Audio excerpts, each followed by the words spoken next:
Muchas gracias por la invitación a participar en este simposio que me parece muy importante porque ha dado el espacio de generar nuevas investigaciones y nuevos datos que nos van a permitir, me parece, revalorar las investigaciones sobre los metales en esta área tan importante, como ya se ha explicado, por las implicaciones que tiene que ver con pues sí, el desarrollo de este conocimiento y los contactos entre esta región. Y bueno, voy a empezar con mi presentación, que está enfocada sobre todo, es un proceso que se ha llevado a cabo a lo largo de varios años, en el estudio de los objetos metálicos del cenote de Chichén Itzá, y en el cual hemos incorporado algunos otros materiales de sitios mayas, sobre todo de Yucatán, en esta última etapa.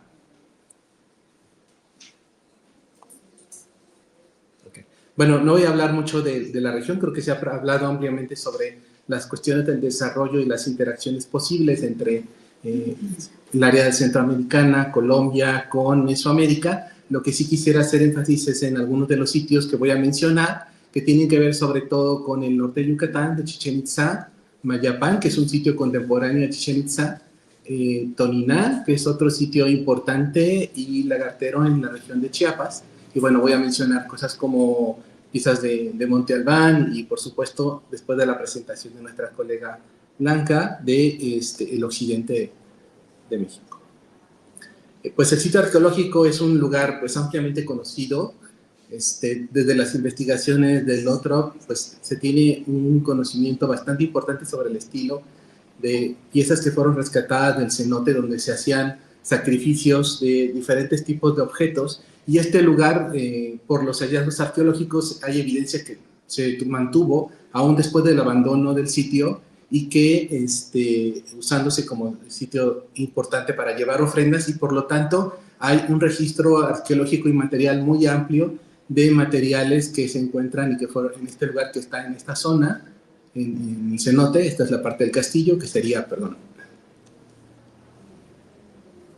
que está en esta parte del centro ceremonial, y en la parte norte, caminando en esta dirección se llega al cenote, ¿no? Entonces, una dificultad que ha tenido este lugar es que ha sido, digamos, voy a usar la palabra excavado, pero en realidad las primeras, no sé por qué no, las primeras excavaciones o recuperación de objetos que fueron hechas por Thompson a principios del siglo pasado, pues fueron pues no nada técnicas, y causaron seguramente una perturbación muy importante de todos los contextos arqueológicos, ya que lo que le interesaba era sacar objetos que después parte de esos están en la colección del Museo Peabody y otros regresaron a México. Ya excavaciones propiamente hablamos de los 60s, cuando Piñachán y otras excavaciones de la National Geographic pudieron hacer recuperaciones de objetos de una manera más controlada y que permitieron hacer algo un poco más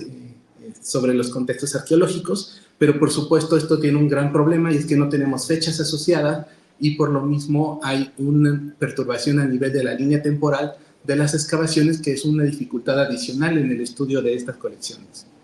Entonces, bueno, como antecedentes tenemos este estudio, que fue un primer estudio que se hizo en 2006 con los conservadores de la Escuela de Conservación de Lina, del área de metales, donde se hizo una primera intervención para estabilizar piezas del Palacio de Cantón de Mérida, y pues nos invitaron a hacer un diagnóstico de los materiales. Aquí ven algunas piezas donde pues había, sobre todo estas les interesaba mucho, que eran pues láminas de cobre. Al final lo que encontramos es que eran láminas de cobre doradas. Yo creo que este es un tipo de objeto al que se ha prestado muy poca atención a lo largo de las investigaciones, y que podría ser un material diagnóstico también de las interacciones, no solo el oro o los cobres per se, sino los cobres dorados, ya que este tipo de objetos, sobre todo las suelas, las sandalias, son más bien mucho más posteriores, serían posclásicas de acuerdo a las fuentes históricas. Y bueno, aquí se hizo un estudio técnico bastante, digamos, en el que aprendimos mucho de cómo caracterizar este objeto tan difícil, porque tiene zonas doradas y zonas que no están doradas, pero se encontraron restos de oro en ambas partes. Y bueno, hay publicaciones al respecto desde ese 2007, y después nos hicieron una consulta sobre una colección de objetos de cobre.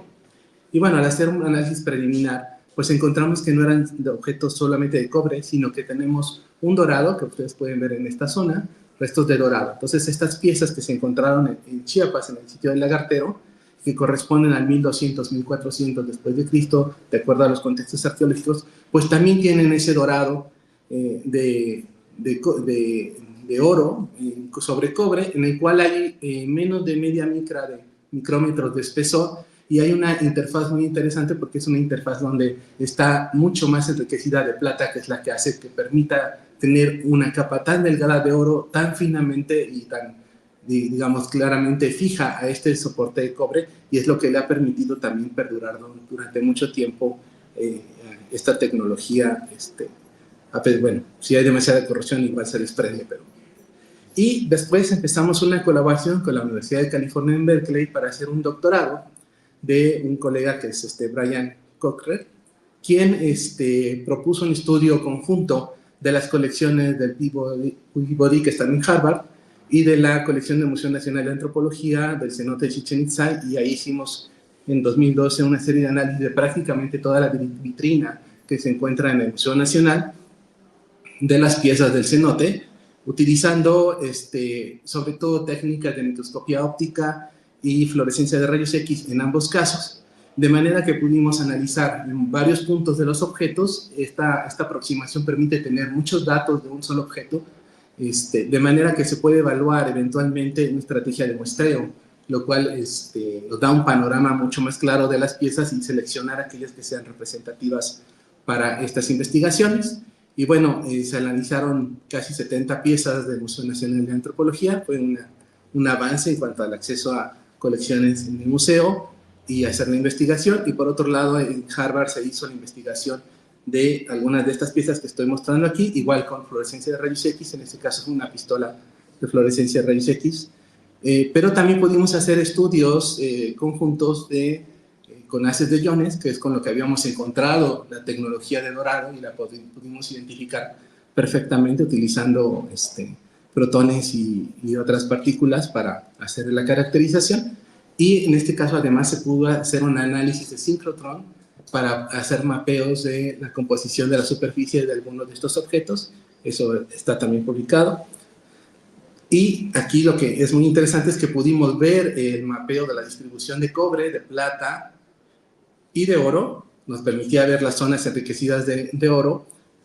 pero la difracción de rayos X claramente nos señalaba que el soporte era perfectamente cobre, era solo cobre. No teníamos una aleación sobre la cual estaba fijo eso, que es lo que habíamos nosotros hecho con los instrumentos que tenemos en México, y también con el RBS se verificó esa parte de capa de oro, de menos de media micra, y la tecnología, la difusión de la plata en el proceso que ha reportado la doctora Lechman para los moche,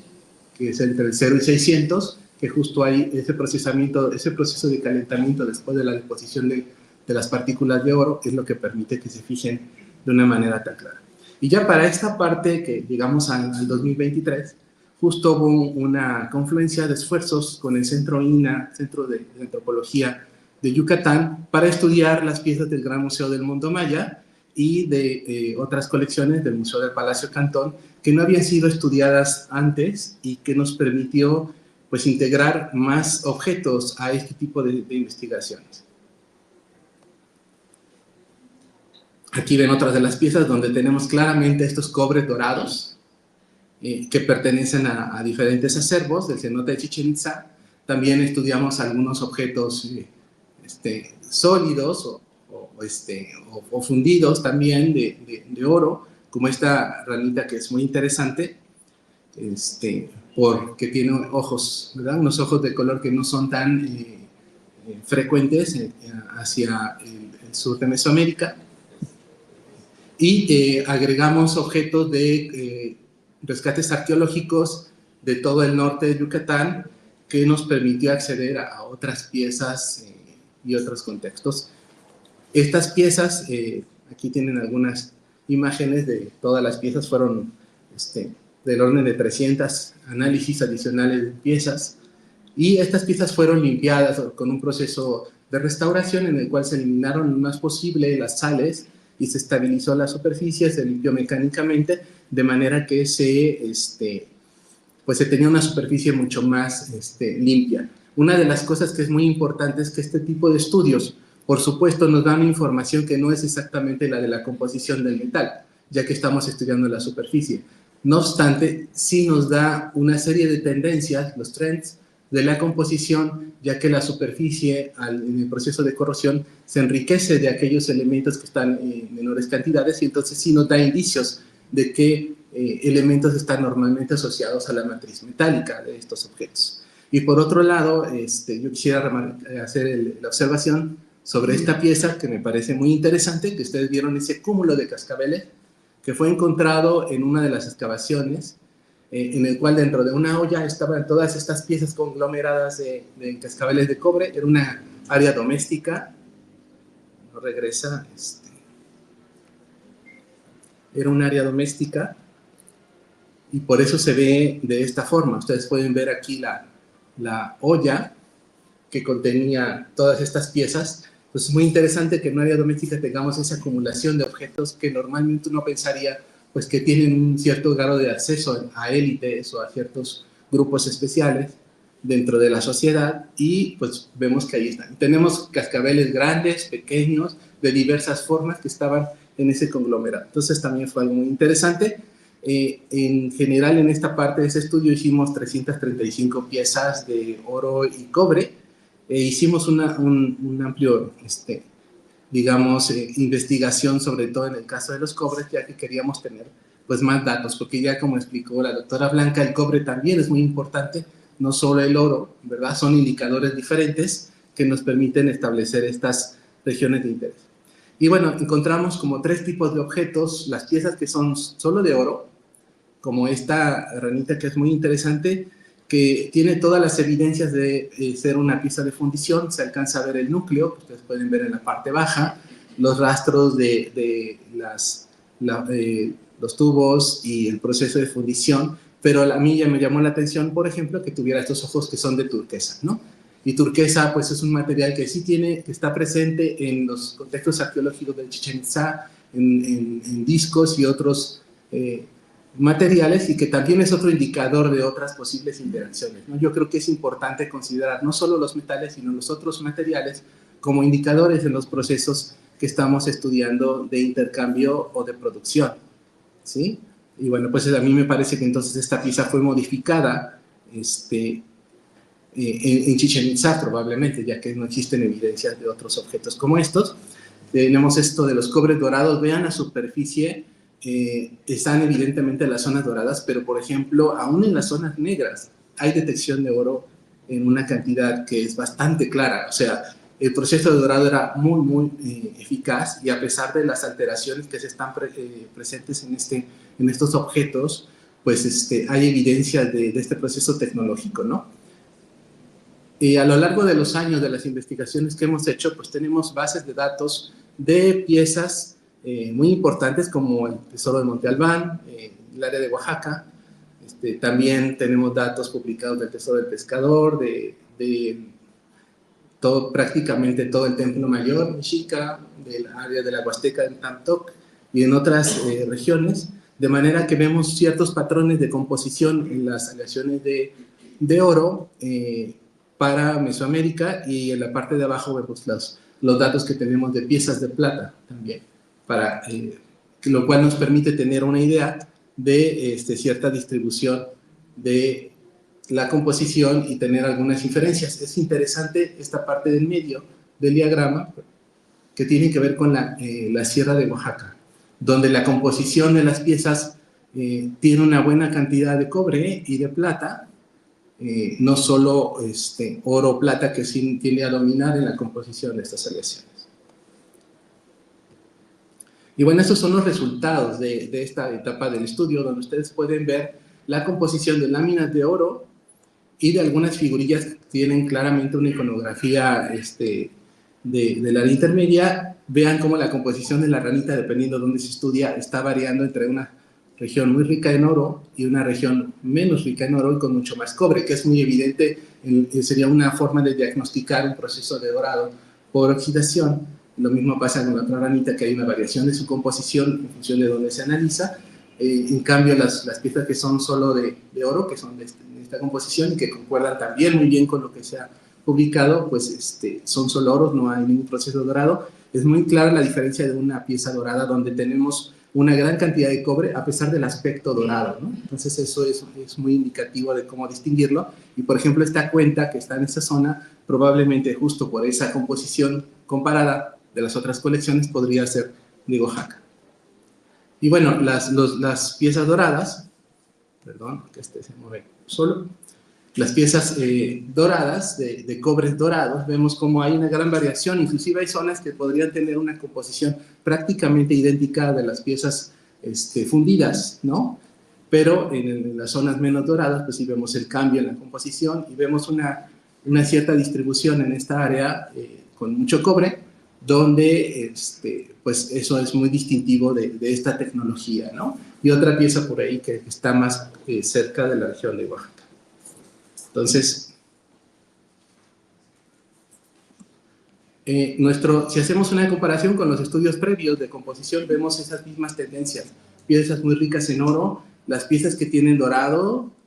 cobre dorado, las piezas que tienen ese enriquecimiento superficial por oxidación, que es muy clara, entonces estamos viendo justo esas mismas distribuciones. Y más recientemente hicimos en el Museo de Antropología un análisis de las piezas que no habían sido estudiadas, que están siguiendo justo esos mismos patrones y que podemos identificar el proceso tecnológico y la composición de las aleaciones, tanto en las piezas que, que no están doradas como estas otras que sí tienen un cierto dorado. Bien, sí. Bien, entonces, en el caso de, ¿qué pasa en el caso de las piezas de cobre?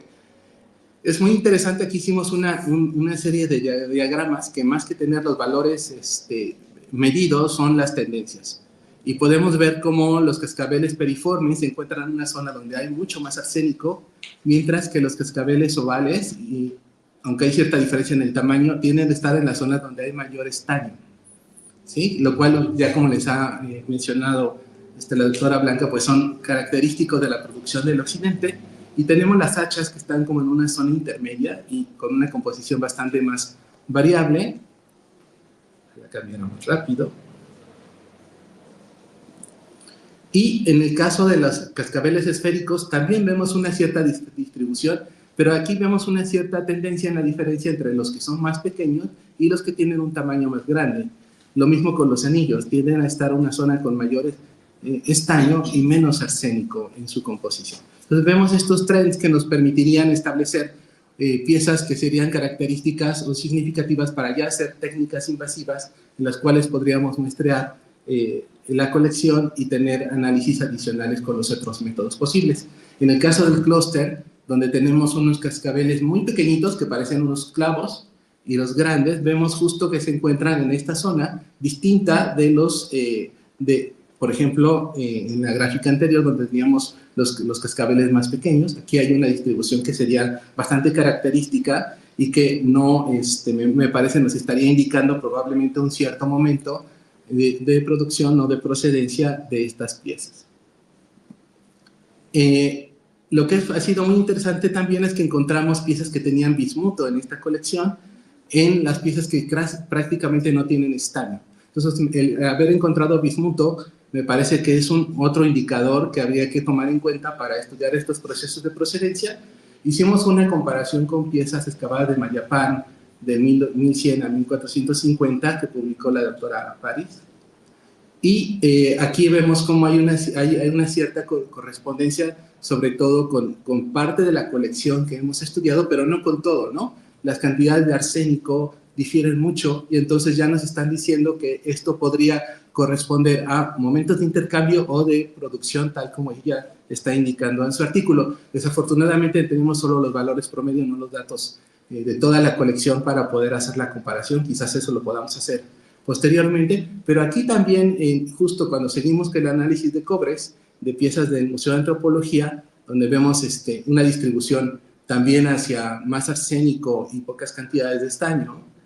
lo que fue muy interesante es que encontramos piezas que tienen también bismuto en cantidades diferentes, lo cual es muy interesante, pero también encontramos para una colección de anillos de tonina, que sería el área maya Chiapas, encontramos piezas que tienen platino. Entonces estamos viendo otros elementos que podrían ser indicadores de estas interacciones o de las fuentes de materias primas que antes no nos habíamos percatado y que gracias a esta estrategia de estudiar los objetos podemos tener acceso a las colecciones, a los datos y de esta manera poder tener otras inferencias y, por ejemplo, con este tipo de investigaciones seleccionar piezas que tienen platino o bismuto y hacer una investigación con análisis invasivos más finos, ¿no? De lo contrario, a veces pasarían desapercibidos si no se hace este tipo de investigación. Bueno, entonces, corroboramos, y eso ya lo sabíamos por estudios previos, pero simplemente que los análisis de iconografía concuerdan muy bien con esta interacción que existe con el área intermedia en la composición de las aleaciones. Es muy interesante, me parece, la parte de los cobres dorados, que es algo que no se ha abordado con la profundidad que tendría que hacerse como un elemento indicador de interacción y de esta técnica que describe la doctora Lechman y que de algún modo también pudo haberse transmitido, ¿no?, a lo largo de todos estos procesos de interacción, y que en el caso de las sandalias que están descritas en fuentes históricas para posclásico tardío, probablemente es una técnica que ya se había asimilado en ese momento, pero claro, no tenemos más evidencias por lo pronto, porque no existen este tipo de objetos en los registros hacia Centroamérica, Colombia, no se han encontrado objetos muy parecidos a esto. Entonces, y bueno, si cambiara la última. En la parte de los cobres, me parece que haber ampliado la investigación a un mayor número de piezas nos ha hablado de ciertos elementos distintivos como el bismuto, el platino, y bueno, yo creo que podemos tener más sorpresas en cuanto a estas distribuciones. Por supuesto, esto nos ha permitido hablar de estas tendencias de piezas que vienen de Occidente por contenidos de arsénico, de estaño o de plomo, en el caso del centro de México, y que no vemos tanto en el caso de las piezas del área de Yucatán, ¿no? Entonces, eso nos pone a pensar sobre estas interacciones que se están dando dentro de Mesoamérica. Y bueno, aunque se han propuesto estudios de reutilización o refundimiento de piezas, pues habría que profundizar en esos datos y ampliar las comparaciones a otras zonas de procedencia. Muchas gracias.